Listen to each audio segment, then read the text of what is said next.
وکلا نے اس کو مسترد کیا ہے اور مسترد کرتے رہیں گے جب تک کہ یہ ترمیم واپس نہیں ہو جاتی، کیونکہ اس کے بعد نہ کوئی آئین ہے اپنی جگہ اور نہ ہی کوئی عدالتی نظام جو ہے، اور اس عدالتی نظام کا بالکل ہی بیڑا غرق کر کے انہوں نے رکھ دیا ہے۔ اور ہم چاہیں گے کہ پھر ایک دفعہ پھر عدالتی نظام واپس وہاں آئے جہاں سے ہم نے شروع کیا۔ اسی لیے آپ دیکھ رہے ہیں کہ ملک میں کتنی زیادہ آئینی حقوق کی خلاف ورزی ہو رہی ہے، اور لوگ بے بس ہیں اور وہ کچھ کر نہیں سکتے، حالانکہ کسی بھی پارٹی کا یہ حق ہے کہ وہ پروٹیسٹ کرے، یہ آئینی حق ہے۔ ہاں البتہ اگر اس میں وائلنس نہیں ہونا چاہیے، اور ابھی تک کوئی ایسی رپورٹ بھی نہیں ہے، لیکن ان کے ہاں نروسنس کا اندازہ لگائیے، سارے پاکستان کے رستے بند کر دیے ہیں، لاہور کے رستے بند ہو گئے، اسلام آباد کے رستے بند ہو گئے، KP کے رستے بند کر دیے، اور پھر کہتے ہیں جی وہ پروٹیسٹ کامیاب ہونے۔ اس سے زیادہ کامیابی ایک پروٹیسٹ کی کیا ہو سکتی ہے، جس سے حکومت پوری طرح اسٹیبلشمنٹ پوری طرح جو ہے وہ خوف زدہ ہو چکی ہو اور ہر طرح کے آئینی حقوق کی خلاف ورزی کرنے پر تلی ہوئی ہو۔ تو یہی ہم کہہ رہے ہیں کہ 26ویں ترمیم کا خاتمہ نہ صرف وکلا کے لیے بہت اہم ہے بلکہ ساری قوم کے لیے بہت اہم ہے، کیونکہ اس سے قوم کے جتنے بھی بنیادی انسانی حقوق تھے، بنیادی جو ہے فنڈامنٹل رائٹس تھے، ان سب کو سے چھینا گیا ہے، جس کے نتیجے میں آج آپ جو صورتحال ملک کے اندر دیکھ رہے ہیں، دکھانے کو تو ایک سویلین حکومت کی شکل دکھائی جا رہی ہے کہ یہ فلاں چیف منسٹر اور فلاں پرائم منسٹر ہے، لیکن حقیقت میں ان کا کسی قسم کا کوئی رول نہیں ہے، وہ تو صرف پپٹس ہیں جو کہ اسٹیبلشمنٹ کے ہاتھوں میں کھیل رہے ہیں اور آئین کا ایک مذاق بنا کے رکھ دیا ہے۔ اس طرح دنیا میں آئینی ترمیم کی کوئی مثال نہیں ملتی کہ آئینی ترمیم جو کہ آئین جو ہے قوم کی ایک امانت ہے، اس میں کسی قسم کی تبدیلی جو ہے وہ قوم کی مرضی سے ہوتی ہے، لوگوں کو گھروں سے اٹھا کے، لوگوں کے بچوں کو اٹھا کے خوفزدہ کر کے، لوگوں کو مجبور کر کے ویل چیئرز پہ اٹھا کے لا کے اس طرح سے ان کو آپ نہیں لے کے آتے۔ ادھر آ جائیے نا ادھر سے سب باہر سے آنا پڑے گا۔ تو اس میں تو یہ ایک بہت بڑی دوسری بات جس کا ابھی ہمارے عوان صاحب آئے ہیں وہ یہ ہے کہ پاسٹ الیکشن کے بارے میں آپ ادھر آ جائیے، ادھر آ جائیے، یہ کچھ عوان صاحب آئے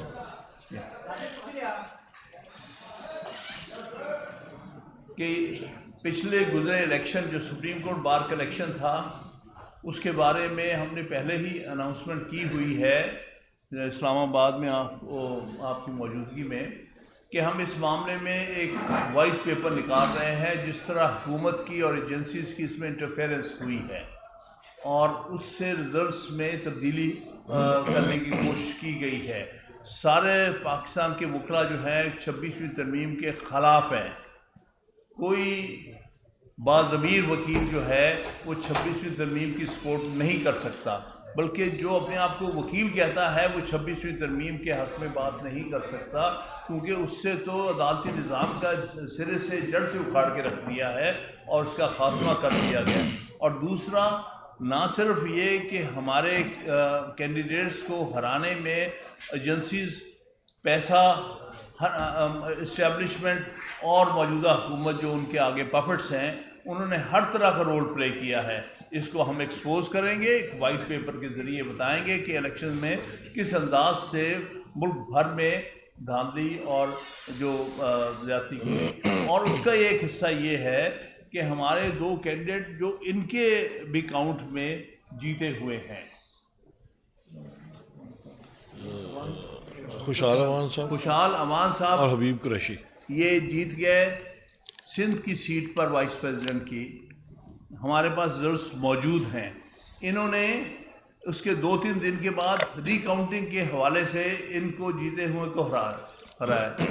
اسی طرح ہمارے وہاں سے حبیب قریشی جو کہ KPK کی وائس پریزیڈنٹ کی سیٹ پہ جیتے ہوئے ہیں، 19 ووٹوں سے، رزلٹ ہمارے پاس ہے سارے، لیکن انہیں بعد میں ری کاؤنٹ کے نام پر جو کہ پاکستان بار کونسل کی طرف سے بغیر کسی جواز کے ایک آرڈر آ گیا کہ ان کو ری کاؤنٹ کرو تاکہ جو جیتے ہوئے ہیں ہم ان کو ہٹا دیں۔ تو ہم بالکل وائٹ پیپر نکالیں گے، یہی ہمارے نائب صدر ہیں سپریم کورٹ بار کے سندھ کی سیٹ پر، اور حبیب قریشی صاحب ہی ہمارے نائب صدر ہیں سپریم کورٹ بار کے پی کے کی سیٹ پر۔ اس پر ہم آپ کے سامنے انشاءاللہ وہ بھی جلد جیسے ہی تیار ہوتا ہے، عبد البئی صاحب تیار کر رہے ہیں اور سب کے مشوروں سے وہ تیار ہوگا، وہ بھی آپ کے سامنے لے کے آئیں گے۔ 26ویں ترمیم کو رکھنے کے لیے انہوں نے ہر قسم کی انٹرفیئرنس جو وکلا کے الیکشن میں بھی کرنی شروع کی گئی ہے اور ملک میں اور بھی اداروں کو چھیڑ چھاڑ کر رہے ہیں۔ تو ہماری کوشش ہے کہ انشاءاللہ تعالی ہم 26ویں ترمیم کی مخالفت آخر تک کریں گے جب تک اس کو واپس نہیں لے لیا جاتا۔ انشاءاللہ تعالی وکلا کبھی چین سے نہیں بیٹھیں گے۔ اگر کوئی یہ پروپیگنڈا کرتا ہے کہ یہ خاموش ہو گئے ہیں یا پیچھے ہٹ گئے ہیں، کوئی وکیل جو ہے 26ویں ترمیم کو کبھی قبول نہیں کرے گا۔ اب سب کا بہت بہت شکریہ۔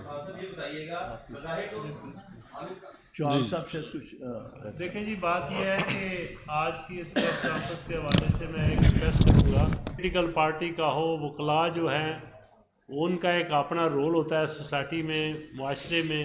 اگر ایک وکیل ہی محفوظ نہیں ہے تو معاشرے میں باقی لوگوں کا کیا حال ہے؟ وکلاء کے گھروں میں چھاپے مارے جا رہے ہیں، وکلاء کو اٹھایا جا رہا ہے اور ہم اس کی شدید مذمت کرتے ہیں۔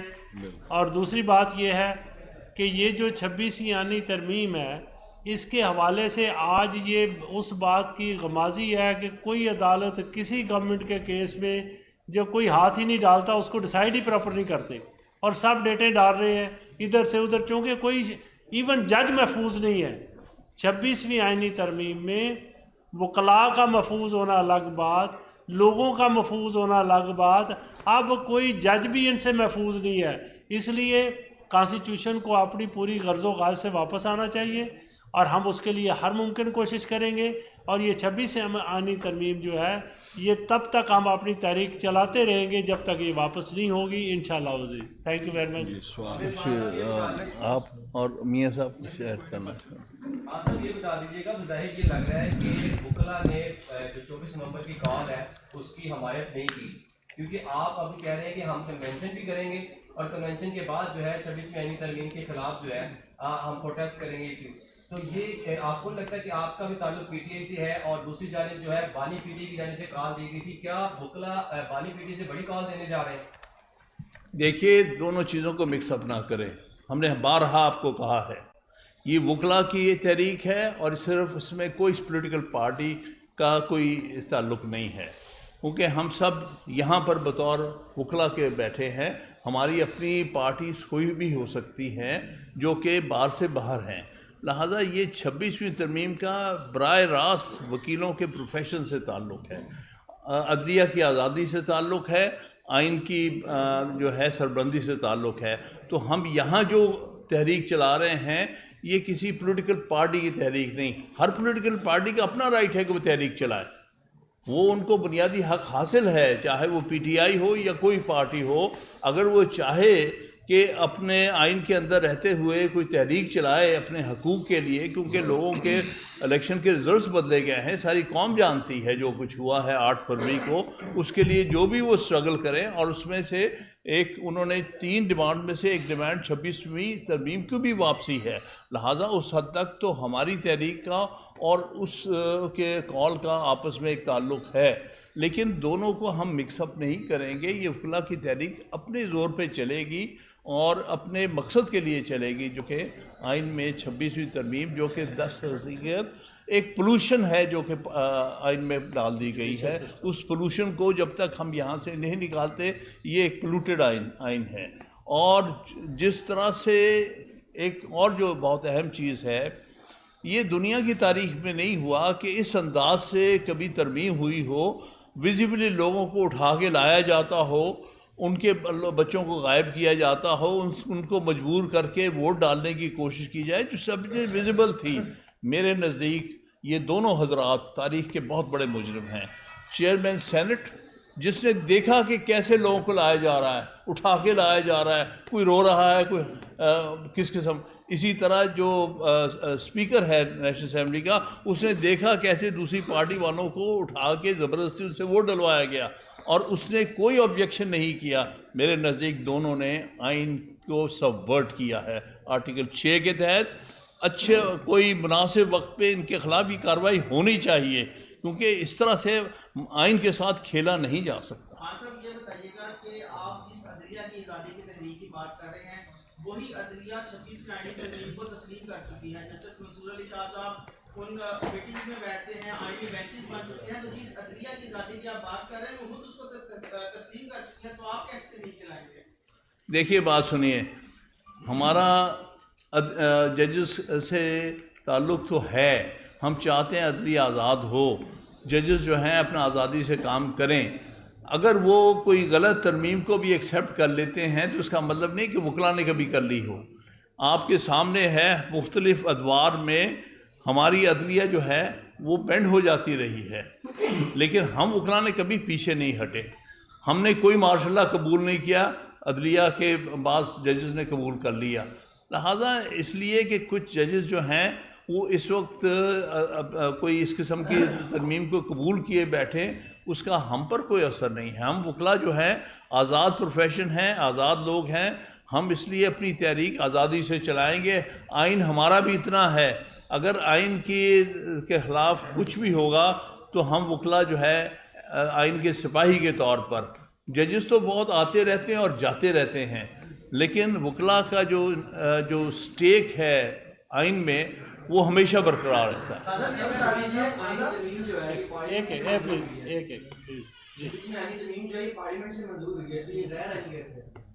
یہ پارلیمنٹ سے دو طریقے سے, ایک تو یہ پارلیمنٹ کی لیجٹمیسی نہیں تھی, ڈسپیوٹڈ پارلیمنٹ تھی, جس میں ابھی تک سینکڑوں جو چیلنجز ہیں ان کی الیکشن کے وہ پینڈنگ تھے.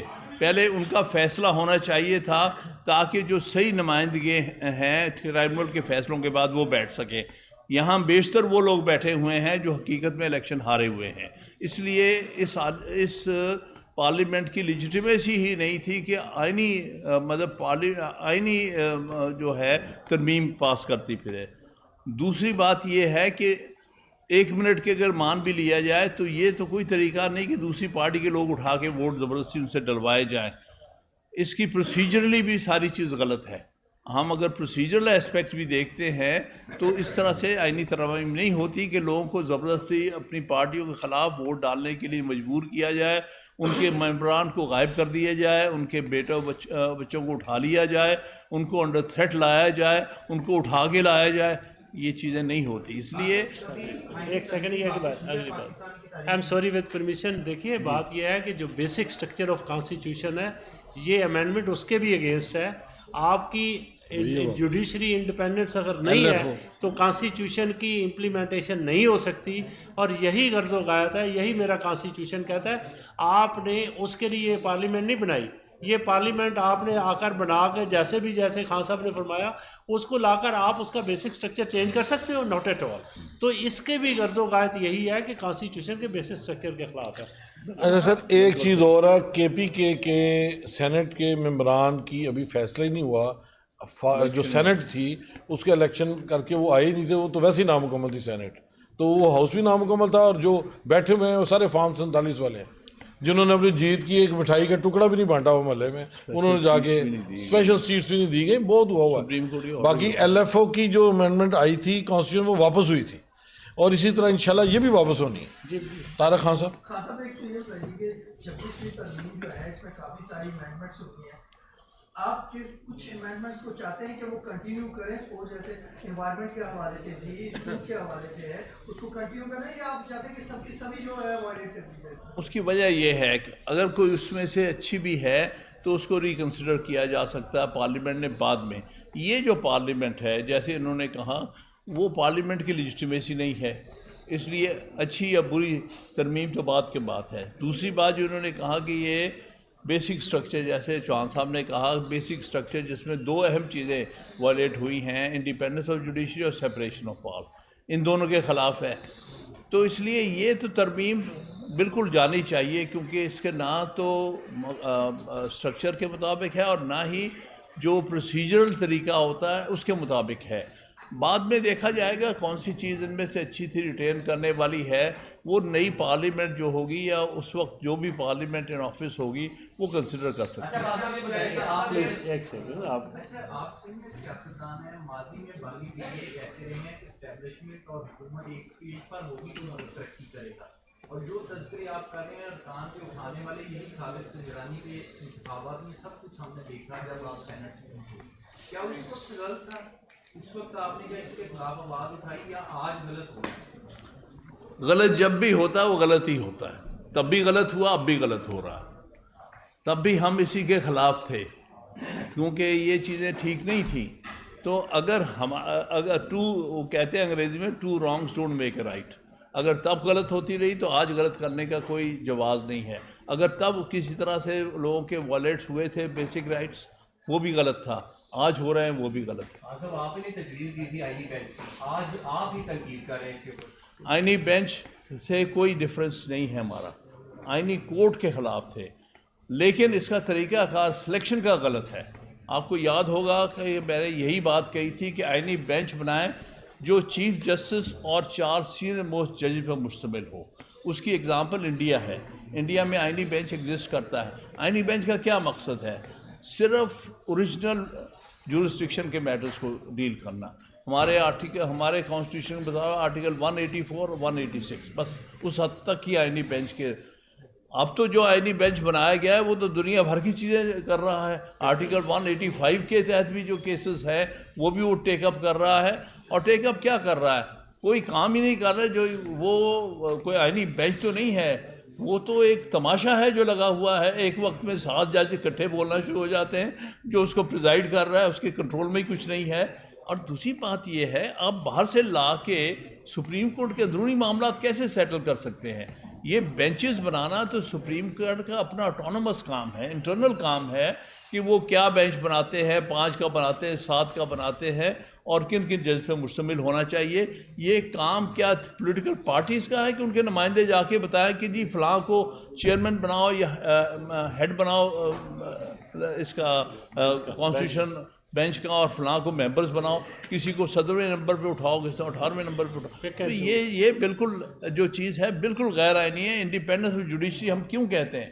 اگر جوڈیشری اتنی بے بس ہو گئی ہے کہ وہ اپنے بینچز بنانے کے قابل نہیں رہی، اگر سپریم کورٹ جو ملک کی سب سے بڑی آئینی عدالت ہے وہ اتنی بے بس ہے کہ اس کا چیف جسٹس اور سینئر موسٹ جج بیٹھ کے اپنی مرضی کے بینچ فارم نہیں کر سکتے اور ایلوکیٹ نہیں کر سکتے کیسز، تو پھر یہ عدالت جو ہے ایک مذاق بن کے رہ گئی ہے۔ ہاؤ کین ایک بینچ جو ہے وہ اپنا کوئی ہے فکسیشن کا سسٹم بنا سکتا ہے سپریم کورٹ کے اوور فکسیشن؟ تو یہ چیز ورکیبل بھی نہیں، وہ تو ایک اور چیز ہے نا کہ غیر آئینی ہے، ورکیبل بھی نہیں ہے۔ آپ کے سامنے اس کے نتائج آنے شروع ہو گئے ہیں۔ تھینک یو ویری مچ۔ بہت شکریہ جی، تھینک